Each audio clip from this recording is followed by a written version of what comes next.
यार, हे acrylic colours किती लवकर ड्राय होतात. ॲक्रेलिकसाठी पेपर नक्की कोणता वापरायचा. या ब्रशनी सुद्धा खूप फिनिशिंग असं काम होत नाहीये. मग ॲक्रेलिकसाठी ब्रश नक्की कोणते वापरायचे.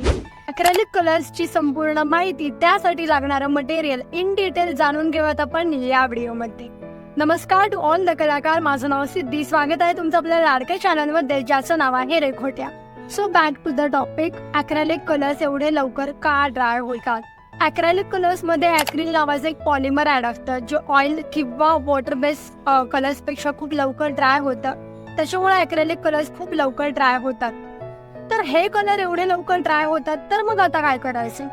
तर जसे कलर्स बनलेले असतात तसंच त्यासाठी लागणारं मटेरियल हे विशिष्ट पद्धतीचं बनलेलं असतं. तर ॲक्रेलिक कलर्ससाठी नक्की कोणतं मटेरियल वापरायचं ते आता आपण पाहूयात. सो ॲक्रेलिक पेंटिंग करण्यासाठी लागणारं सगळ्यात महत्त्वाचं पहिलं मटेरियल आहे ते म्हणजे बेल. ॲक्रेलिक पेंटिंग जर का तुम्हाला खूप छान रिअलिस्टिक किंवा सेमी रिअलिस्टिक करायचं असेल तर त्यासाठी तुम्ही कॅनव्हासचा पेपर किंवा कॅनव्हास बोर्ड यूज करावा. तुम्ही नॉर्मल पेपरवरती जर का ॲज अ बिगिनर म्हणून प्रॅक्टिस करायला गेलात तर ते कलर्स खूप लवकर ड्राय होतात. त्याच्यामध्ये सातत्याने पाणी ॲड करावं लागतं. त्याच्यामुळे कॅनव्हास हे खूप जास्त बेटर पडतं ॲक्रेलिक पेंटिंग करण्यासाठी. कारण कॅनव्हास हे विशिष्ट फॅब्रिकचं बनलेलं असतं, ज्याच्यामध्ये पाणी आणि कलर्स होल्ड करण्याची क्षमता पेपरच्या कम्पॅरेटिव्हली खूप जास्त असते. त्याच्यामध्ये कलर मिक्सिंग आणि ब्लेंडिंग, सगळं टेक्स्चर वगैरे सगळं काम खूप छान होतं. त्याच्यामुळे ॲज अ बिगिनर म्हणून तुम्ही कॅनव्हासच यूज करावा, ज्याच्यामुळे तुमचं काम खूप छान होईल आणि तुम्हाला बाकीच्या सगळ्या डिफिकल्टीजला सामोरं जावं लागणार नाही. सो हे आहे रॉय फाईन आर्टचं आर्टिस्ट कॅनव्हास पॅड. तुम्ही तर कोणत्याही कंपनीचं हे विकत घेऊ शकता. याची लिंक मी तुम्हाला खाली दिलेली आहे. हे तुम्हाला वेगवेगळ्या साईजमध्ये आणि प्राइजेसमध्ये अवेलेबल होऊन जाईल. याचं टेक्स्चर खूप छान आहे, एकदम कापडासारखं असल्यामुळे याच्यावरती ब्लेंडिंग आणि मिक्सिंग खूप छान होतं. त्यामुळे हे मी तुम्हाला हायली रेकमेंड करेन. हे तुम्ही नक्कीच विकत घ्या. आणि हे आहे रॉय फाईन आर्टचं आर्टिस्ट कॅनव्हास बोर्ड. याच्यामध्ये कार्डबोर्ड ॲड असल्यामुळे याच्यावरती कडक टेक्स्चर असं बसतं. याच्यावरती कलर खूप स्मूथली बसतात आणि तुम्ही याला डायरेक्टली फ्रेमसुद्धा करू शकता. याची सुद्धा लिंक मी तुम्हाला खाली दिलेली आहे. सो ॲक्रेलिक पेंटिंगसाठी लागणारं सेकंड इम्पॉर्टंट मटेरियल आहे ते म्हणजे ब्रशेस. आता ॲक्रेलिक पेंटिंग करण्यासाठी 2 टाईपचे ब्रशेस लागतात. ते म्हणजे कोणते, तर पहिला ब्रश लागतो तो म्हणजे सिंथेटिक हेअर ब्रशेस. याचे हेअर्स बऱ्यापैकी सॉफ्ट असतात. याच्यामध्ये पण 2 टाईपचे ब्रश अवेलेबल असतात. पहिला म्हणजे फ्लॅट ब्रश, दुसरा म्हणजे राऊंड ब्रश. तर राऊंड ब्रश तुमच्या ड्रॉइंगमध्ये असणाऱ्या डिटेलिंग किंवा फिनिशिंग वर्कसाठी यूज केले जातात. तर फ्लॅट ब्रश हे वेगवेगळे सोर्स देण्यासाठी, तुमच्या पेंटिंगमधला बिग एरिया कव्हर करण्यासाठी यूज केले जातात. सो ॲक्रेलिक पेंटिंगसाठी लागणारे सेकंड इम्पॉर्टंट ब्रश आहेत ते म्हणजे हार्ड ब्रशेस, ज्याचे हेअर्स बऱ्यापैकी हार्ड असतात आणि त्याच्यामुळे तुमच्या पेंटिंगमध्ये खूप छान टेक्स्चर ॲड होतं. जर का तुम्हाला एखादं लँडस्केप पेंटिंग करायचं असेल, त्याच्यामध्ये ट्रीचे लिव्स ॲड करायचे असतील, तर अशा वेळेला अशा ब्रशेसचा खूप जास्त उपयोग होतो. याच्यामध्ये सुद्धा वेगवेगळ्या पॅटर्न्सचे ब्रशेस अवेलेबल असतात, जसे की fan brushes, round brushes, cut brushes. हे तुम्ही वेगवेगळ्या पद्धतीने तुमच्या ड्रॉइंगमध्ये यूज करू शकता. सो ॲज अ बिगिनर म्हणून तुम्ही कॅमलचे किंवा फॅबर कॅस्टेलचे ब्रशेस यूज करू शकता. पण जर का तुम्हाला प्रीमियम क्वालिटी हवी असेल तर तुम्ही ब्रुस्ट्रोचे ब्रशेस नक्की विकत घेऊ शकता. ते तुम्हाला खूप चांगली प्रीमियम क्वालिटी प्रोव्हाइड करतील. हे आहेत कॅमलचे सिंथेटिक हेअरचे ब्रशेस. हे मी ॲमेझॉनवरून ऑनलाईन ऑर्डर केले होते. सो हा आहे फ्लॅट ब्रश, जो लार्जर एरिया कव्हर करतो. हा राऊंड ब्रश, हा फिनिशिंग देतो. कट ब्रशसुद्धा फिनिशिंगसाठी वापरला जातो. आणि हा एक फॅन ब्रश, जो टेक्स्चरसाठी यूज होतो. त्यानंतर हे आहे ड्राय ब्रशेस. याचे हेअर्स खूप हार्ड असतात. हे सुद्धा तुम्हाला टेक्स्चरसाठी खूप छान उपयोगी पडतील. हे सुद्धा तुम्ही नक्की विकत घ्या. आणि इथे मी फरक दाखवते तुम्हाला दोन्ही ब्रशेसमधला. या सगळ्याची लिंक मी तुम्हाला खाली दिलेली आहे. सो ॲक्रेलिक पेंटिंगसाठी लागणारं तिसरं इम्पॉर्टंट मटेरियल आहे ते म्हणजे colour. So as a beginner म्हणून तुम्ही कॅमल्सचे ॲक्रेलिक कलर्स यूज करा. फेविक्रिलचे ॲक्रेलिक कलर्ससुद्धा तुम्ही यूज करू शकता, पण त्याचे बॉटल कलर्स तुम्ही ॲज अ बिगिनर म्हणून यूज करू नका, कारण त्याची कन्सिस्टन्सी खूप पातळ असते. तुम्ही त्याचे ट्यूबमधले कलर्स यूज करू शकता. आणि जर का तुम्हाला याहीपेक्षा प्रीमियम क्वालिटी हवी असेल तर तुम्ही ब्रुस्ट्रोचे किंवा मॉन्ट मार्डेचे ॲक्रेलिक कलर्स यूज करू शकता. त्यानंतर हे आहे फेविक्रिलचे ॲक्रेलिक कलर्स, जे 100 रुपयांपर्यंत तुम्हाला ऑनलाईन अवेलेबल होऊन जातील. याच्यामध्ये प्रायमरी कलरसोबत ग्रीन कलर आणि ब्लॅक अँड व्हाईट कलरसुद्धा अवेलेबल होतो. आणि हे आहेत कॅमलचे ॲक्रेलिक कलर्स, ज्याच्यामध्ये 12 शेड अवेलेबल होतात तुम्हाला. आणि याचे टेक्स्चर जे आहे ते खूप स्मूथ आहे, खूप स्मूथ असतात हे कलर्स, त्याच्यामुळे ब्लेंडिंग खूप छान होतं. आता मी तुम्हाला या दोन्हीमधला फरक दाखवते. तर फेविक्रिलचे जे ॲक्रेलिक कलर्स असतात ते खूप पातळ असतात, त्याच्यामुळे कधी कधी तुम्हाला लार्जर एरिया कव्हर करायला ते खूप ट्रान्सपरंट वाटू शकतात. त्यामुळे ॲज अ बिगिनर म्हणून जर का तुम्हाला पॉसिबल होत असेल तर तुम्ही कॅमलचे ॲक्रेलिक कलर यूज करावे. इथे मी तुम्हाला टेक्स्चर देऊन दाखवते त्याचा.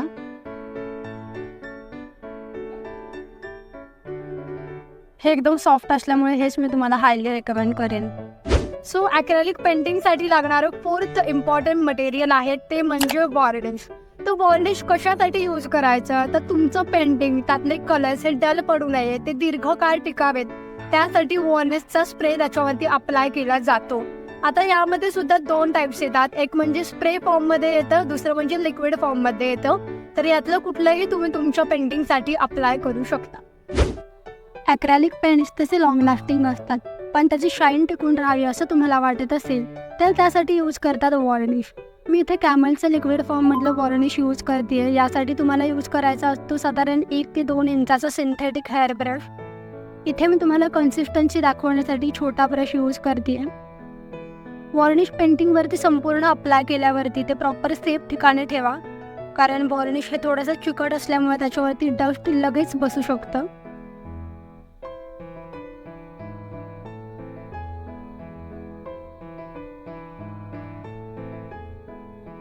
त्यानंतर हा आहे वॉर्निशचा स्प्रे फॉर्म. हा अजिबात जवळून अप्लाय करायचा नाही, ज्यामुळे तुमच्या पेंटिंगवरती ओघळ येऊ शकतात. तो पेंटिंगपासून साधारण 1 फुटावरनं तुम्ही अप्लाय करू शकता आणि अशा प्रकारे तुमच्या पेंटिंग्स तुम्ही दीर्घकाळ मेंटेन करू शकता. सो आता आपण डिस्कस करणार आहोत अदर आर्ट सप्लाईजबद्दल, ज्यामध्ये बेस म्हणून तुम्ही आणखी काय काय यूज करू शकता ते मी तुम्हाला सांगणार आहे. तर हा आहे ॲक्रेलिकचा शीट. हा मोस्टली ॲक्रेलिक पेंटिंग करण्यासाठीच यूज केला जातो. याचं टेक्स्चर खूप जवळ आहे तरीसुद्धा खूप रफ आहे, त्यामुळे याच्यावरती ॲक्रेलिकचं पेंटिंग खूप छान होतं. त्यानंतर दुसरा महत्त्वाचा बेस आहे तो म्हणजे कार्डबोर्ड. हा साधारण 4 mm जाड येतो, त्याच्यामुळे याच्यावरती कलर ब्लेंडिंग खूप छान होतं.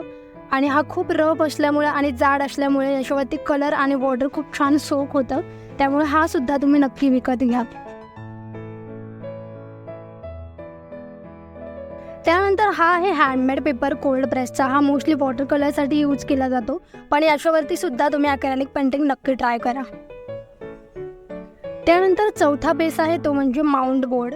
हा साधारण 5 mm जाड येतो. याच्यावरती पण कलर ब्लेंडिंग खूप छान होतं, कारण हा बऱ्यापैकी रफ आहे आणि तेवढाच तो कडकसुद्धा आहे, त्याच्यामुळे याच्यावरती सुद्धा कलर ब्लेंडिंग खूप छान होतं. याही व्यतिरिक्त अजून तुम्ही कशावरती ॲक्रेलिकचं पेंटिंग करू शकता, तर तुम्ही कापडावरती ॲक्रेलिकचं पेंटिंग करू शकता, तुम्ही ॲक्रेलिक ग्लासवरती पेंटिंग करू शकता. त्याचबरोबर तुम्ही वुडन ब्लॉक्सवरती, अशा टाईपचे वुडन ब्लॉक्स येतात, याच्यामध्ये पण 5 mm, 10 mm, 15 mm अशा वेगवेगळ्या सायझेसमध्ये वुडन ब्लॉक्स अवेलेबल होतात बाजारामध्ये. हा खूप जाड आहे, याच्यावरती तुम्ही ॲक्रेलिक पेंटिंग करू शकता. त्यानंतर तो वेगवेगळ्या सायझेसमध्ये सुद्धा अवेलेबल होतो तुम्हाला, याच्यावरती पण तुम्ही ॲक्रेलिक पेंटिंग करू शकता. याला फ्रेमसुद्धा करायची गरज पडणार नाही तुम्हाला. अशा पद्धतीने वेगवेगळ्या मीडियाजवरती ॲक्रेलिक पेंटिंगने खूप छान काम होतं. इथे मी कार्डबोर्डवरती ॲक्रेलिक पेंटिंग यूज करून एक बुक कवर तयार केलेलं आहे. याच्यावरती तुम्ही पाहू शकता कलर खूप छान बसले, प्लेन बसले, शेडिंगसुद्धा खूप छान होतं याच्यावरती. त्यामुळे या सगळ्याची लिंक मी तुम्हाला डिस्क्रिप्शन बॉक्समध्ये देत आहे. आणि या सगळ्या गोष्टी यूज करून आपण ॲक्रेलिक पेंटिंग्स करणार आहोत पुढच्या व्हिडिओजमध्ये. त्यामुळे चॅनलला तुम्ही नक्की सबस्क्राईब करा आणि लाईक करा आणि शेअर करा. त्यानंतर ॲक्रेलिक पेंटिंगसाठी लागणारी सगळ्यात महत्त्वाची गोष्ट आहे ती म्हणजे पेपर टेप, ज्याला मास्किंग टेप असं सुद्धा म्हणतात. ही पण तुम्हाला ऑनलाईन अवेलेबल होऊन जाईल 30 ते 20 रुपयांपर्यंत. तुम्ही कोणत्या साईजची ती विकत घेताय त्याच्यावरती ती प्राईस डिपेंड असते.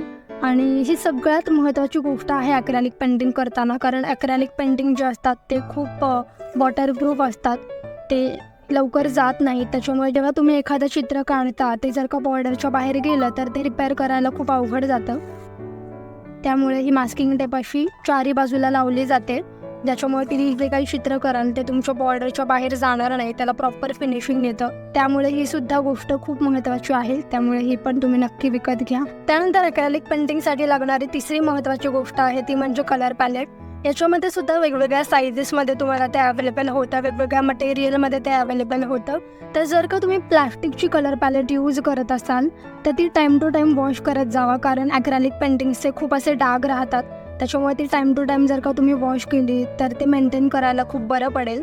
त्यामुळे जर का तुम्ही प्लॅस्टिकची कलर पॅलेट वापरत असाल तर या गोष्टी नक्की लक्षात ठेवा.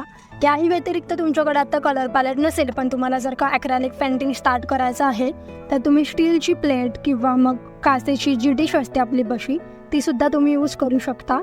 आणि या सगळ्या गोष्टी तुम्ही नक्की विकत घ्या, याची सगळ्याची लिंक मी तुम्हाला डिस्क्रिप्शन बॉक्समध्ये देत आहे. तिथून तुम्ही या सगळ्या गोष्टी ऑनलाईन ऑर्डर करू शकता. सो हे सगळं मटेरियल तुम्हाला एक ॲक्रेलिक पेंटिंग करताना नक्की उपयोगी पडेल. या सगळ्याची लिंक मी तुम्हाला डिस्क्रिप्शन बॉक्समध्ये दिलेली आहे. तिथून तुम्ही या सगळ्या गोष्टी ऑनलाईन ऑर्डर करू शकता. आणि हा व्हिडिओ इथे संपत नाही, याचा पुढचा पार्ट पण मी लवकर घेऊन येणार आहे. त्या व्हिडिओमध्ये मी तुम्हाला ॲक्रेलिक पेंटिंगसाठी लागणाऱ्या वेगवेगळ्या टेक्निक्स कशा असतात त्याचं सगळ्याचं डेमॉन्स्ट्रेशन मी तुम्हाला त्या व्हिडिओमध्ये देणार आहे. तो व्हिडिओसुद्धा तुम्ही नक्की पहा. लवकरच आपण भेटूयात पुढच्या एपिसोडमध्ये एका नवीन विषयासकट. तोपर्यंत आनंदी राहा, कलेवरती खूप प्रेम करत राहा आणि पाहत राहा रेखोट्या.